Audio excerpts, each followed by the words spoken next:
नमस्कार, मैं डॉक्टर मंगला अपने इस YouTube चैनल पर आप सभी का बहुत बहुत स्वागत करती हूँ। मैं पुनः अपनी नई वीडियो के साथ में आपके समक्ष उपस्थित हुई हूँ। आज मेरा जो विषय है वो है वर्ण विचार। और यदि हम बात करें वर्ण विचार किसके अंतर्गत है, तो भाषा है हिंदी। हम लोग पढ़ रहे हैं हिंदी भाषा। हिंदी भाषा में अगर हम देखें तो व्याकरण सबसे महत्वपूर्ण है, क्योंकि व्याकरण के माध्यम से ही आगे आपकी साहित्य की दोनों विधाएं चलती हैं, चाहे वो गद्य विधा हो चाहे पद्य विधा हो। तो हम शुरू कर देते हैं हिंदी व्याकरण के अंतर्गत वर्ण विचार। तो आपका वर्ण विचार शुरू हो गया है। यदि हम कहें वर्ण विचार या वर्ण क्या है, तो भाषा की सबसे छोटी से छोटी इकाई वर्ण है। अर्थात जो हम बोल रहे हैं उसको लिखित अवस्था में लाने के लिए हमें वर्णों की आवश्यकता पड़ती है। कभी कभी प्रश्न आ जाता है कि भाषा की सबसे लघुतम इकाई क्या है, तो वो ध्वनि है। ध्वनि के रहते हुए यदि वर्ण आता है तो पहले निशान ध्वनि पर लगाया जाता है, क्योंकि जैसा उच्चारण होता है हम वैसे ही वर्णों का प्रयोग करते हैं। तो प्रश्न दोनों ध्यान से सुनिएगा। प्रश्न है भाषा की लघुतम छोटी से छोटी इकाई अर्थात ध्वनि। जब ध्वनि ना लिखा हुआ हो ऑप्शन में, तब आप वर्ण कहेंगे। वर्ण क्या है? वर्णों का व्यवस्थित समूह ही वर्णमाला कहलाती है। वर्णमाला अर्थात जिस तरह से एक मोतियों की माला पिरो दी जाती है, छोटे बड़े मोती के हिसाब से बड़ी सुंदर माला बनाई जाती है, वैसे ही हमारी वर्णमाला में हमारी हिंदी की जो पूरी अक्षर माला बनी है उसमें स्वर और व्यंजनों को बड़े ही व्यवस्थित रूप से क्रम से लगाया गया है। तो एक छोटी सी परिभाषा बन जाती है कि वर्णों का व्यवस्थित समूह वर्णमाला कहलाता है, जिसमें वर्णमाला के अंतर्गत आपके जो भेद आते हैं वो आते हैं दो। अर्थात प्रश्न जब बना कि वर्णमाला के कितने भेद हैं, तो वर्णमाला के दो भेद हैं जिसमें आप स्वर और व्यंजन करते हैं। स्वर कितने हैं?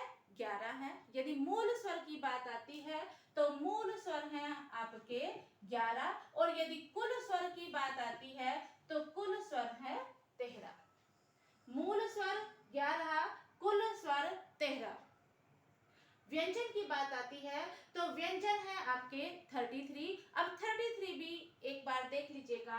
व्यंजन जो 33 है उसमें 25 है स्पर्श व्यंजन, आपके 4 है अंतस्थ, 4 है ऊष्म, 4 है संयुक्त व्यंजन जो क्ष, त्र, ज्ञ और श्र है। और आगम वर्ण अगर हम देखें तो उसमें ड़ और ढ़ जो दो आगम वर्ण है, और साथ में आपका इसको उत्क्षिप्त व्यंजन भी कहते हैं। तो वो सब मिला करके आपके कुल वर्ण बन जाते हैं 52।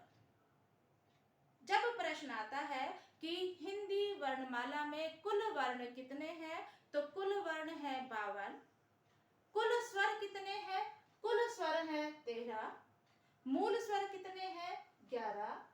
मूल व्यंजन कितने हैं? 33 अर्थात 33।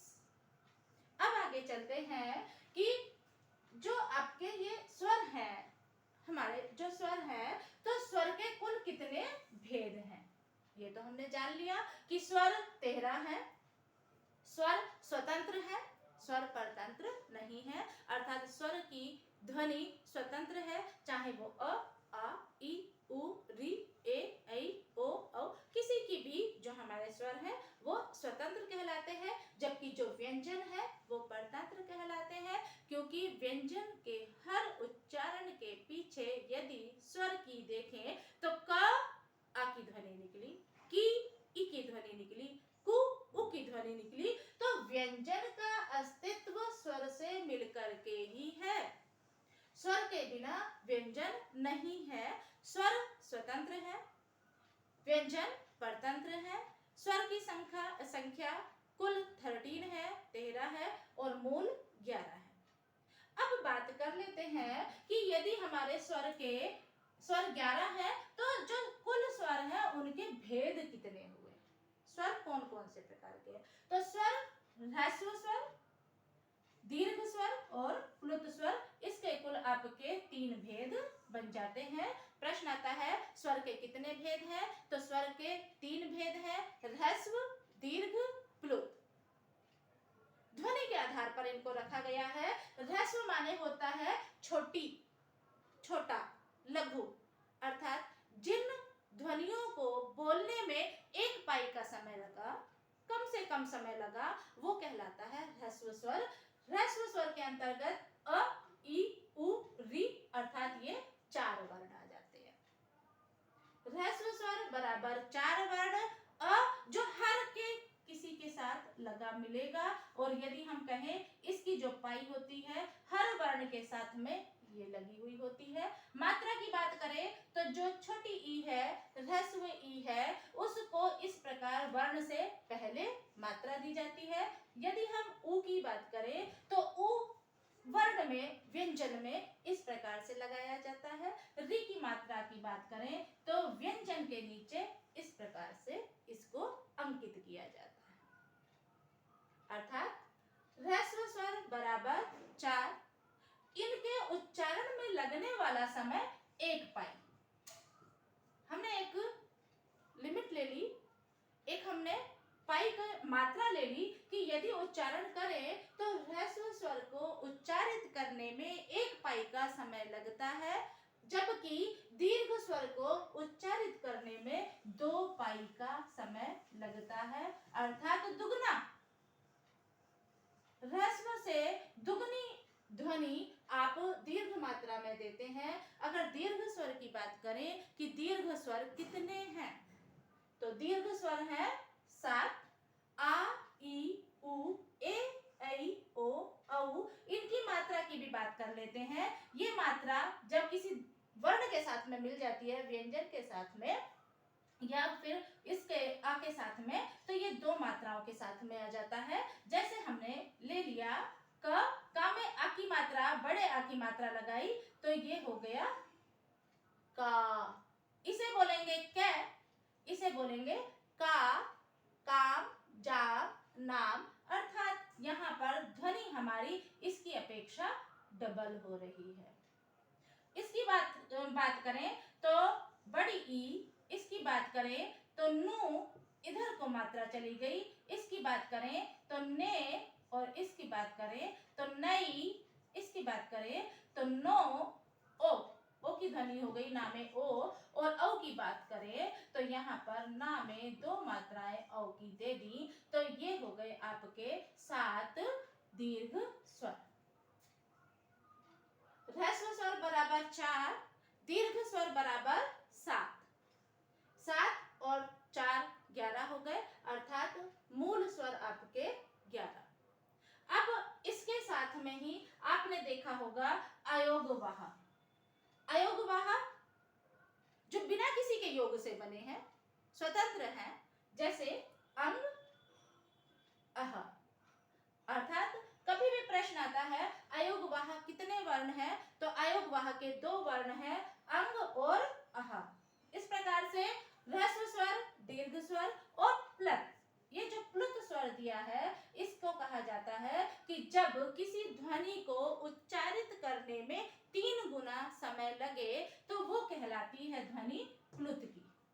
और इसका जो साइन होता है, इसका निशान होता है 3 इकाई, अर्थात इनके उच्चारण में यदि 3 गुना समय लगता है तो वो प्लुत कहला दिया जाए। जब आपने देखा होगा ओम इस प्रकार से लिखते हैं, यहाँ पर जो ये साइन बना हुआ है 3 इकाई का, इससे जो पहली वाली वर्ण की ध्वनि है वो 3 गुना खिंच जाएगी। अर्थात हम जब इसकी मात्रा यहाँ पर देख रहे हैं तो जो ओ है, ओ को हम 3 गुना समय देंगे उच्चारित करने में, तो हम बोलेंगे ओ। एक जैसे कि कभी कभी संस्कृत में लिखा हुआ आता है मीचते, अर्थात माँ की जो ई की ध्वनि है वो 3 गुना खिंचेगी, क्योंकि यहाँ पर प्लुत का साइन दिया गया है। इस तरह से आपके जो स्वर है, स्वर के 3 भेद, 3 भेद में ह्रस्व स्वर, दीर्घ स्वर, प्लुत स्वर। ह्रस्व स्वर बराबर 4, दीर्घ स्वर बराबर 7 और प्लुत स्वर का जो साइन है वो 3 इकाई। बात कर लेते हैं कि जिस तरह से संयुक्त व्यंजन होते हैं उसी तरह से संयुक्त स्वर भी होते हैं। संयुक्त स्वर कितने हैं? संयुक्त स्वर 4 हैं। 4 कैसे? अ और ई से मिलकर के बनता है ए, अ और ए से मिलकर के बनता है आई, अ उ से मिलकर के बनता है ओ, आ ओ से मिलकर के बनता है औ। इनकी आवश्यकता कहाँ पड़ती है? जब हम संधि करते हैं ना, संधि करते समय हमें इन वर्णों की आवश्यकता पड़ती है। जब हम स्वर संधि में जाते हैं और स्वर संधि में कहते हैं इधर भी स्वर हो, इधर भी स्वर हो तो दीर्घ संधि हो जाए, इधर स्वर हो, इधर अन्य स्वर हो तो उनके मिलने से जो परिवर्तन आया वो संधि कहलाती है। तो ये जो आपके संयुक्त स्वर हैं ए, ऐ, ओ, औ, इनकी आवश्यकता हमें जहां शब्द बनाने में पड़ती है वहीं संधियों में भी पड़ती है। तो अब प्रश्न बन जाता है संयुक्त स्वर कितने? 4। ह्रस्व स्वर कितने? 4। दीर्घ स्वर कितने? 7 और प्लुत स्वर का साइन 3 इकाई। अब इनकी हम उच्चारण की बात कर लेते हैं कि भाई इनका उच्चारण हम कहाँ से अपने मुख से कहाँ से करते हैं। क्योंकि जो हमारे सी-टेट है, यूपी-टेट है या आपके अन्य एग्जाम है उनमें पूछ लिया जाता है कि भाई री का उच्चारण स्थान बताइए, ई का उच्चारण स्थान बताइए, आई किससे मिलकर के बना है, ओ किससे मिलकर के बना है। जब आपको पता होगा तभी तो बता पाएंगे ना। तो बड़े ही साधारण तरीके से मैंने यहाँ लिख दिया है कि आ ई बराबर ए, आ उ बराबर ओ, अर्थात ओ जो वर्ण बना है वो आ और उ के मेल से बना है। उच्चारण की बात कर रही थी तो मुख के जिस स्थान से हम उच्चारण करते हैं वर्णों का वो उसका उच्चारण स्थान कहला दिया जाता है। अर्थात हम बात करें अ की तो आप मुंह खोलते हैं, आपने मुंह खोला, आवाज नहीं आई। क्यों नहीं आई? क्योंकि आपने कंठ पर जोर नहीं डाला। अगर आपको डॉक्टर कहे आ बोलो, आपने कहा आ, मुंह खोल गया, अर्थात मुंह के साथ में आपने कंठ पर हाथ रख करके देखना आपकी जो ये स्वर तंत्रियां हैं ये यहाँ से कंपित होंगी और यहाँ से आपका उच्चारण निकल रहा है। तो इसलिए अ और आ का उच्चारण स्थान कंठ हो जाता है क्योंकि हम कंठ से बोल रहे हैं, उसकी ध्वनि कंठ से दे रहे हैं। दूसरी तरफ बात करते हैं ई, ई तो आपके अंदर जो जीभ है, जो जिह्वा है, जिह्वा को देखिएगा आपकी हल्की सी जिह्वा ऊपर तालू पर छू रही है। आप अपने प्रयास से देखें, जब आप इसको देख रहे हो तो आप अपने मुख को हिला करके देखें। आपने बोला ई बोला तो जहां आपका मुंह थोड़ा कम खुला वहीं आपकी जो तालू है वो थोड़ा सा जीभ तालू से छुई। जब तालू से छुई तो ई और ई आपके उच्चारण स्थान हो गए तालू के।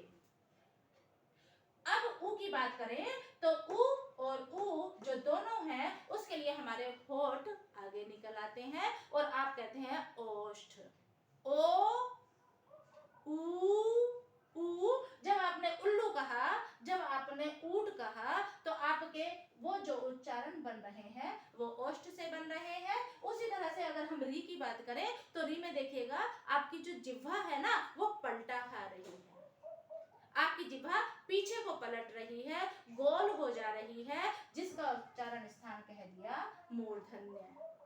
आपने कहा री, आपने कहा री, तो री के लिए क्या किया, आपकी जिह्वा थोड़ी पीछे को घूमी और आपने उच्चारण स्थान बता दिया मूर्धन्य। अब ये तो हो गए आपके मूल स्वर, वही चारों अ, ई, उ और री। अब इनका उच्चारण स्थान का क्या करें, क्योंकि ये तो मिश्रित है। तो इनके लिए भी देखिएगा जो हमारा आ है और ई है ये क्या है, ए बना, आ का उच्चारण स्थान क्या है, कंठ, तो ई का उच्चारण स्थान क्या है, तालु। जब आ और ई से मिलकर के ए बना है तो कंठ और तालु का उच्चारण स्थान हो गया। आपका आ और ई से मिलकर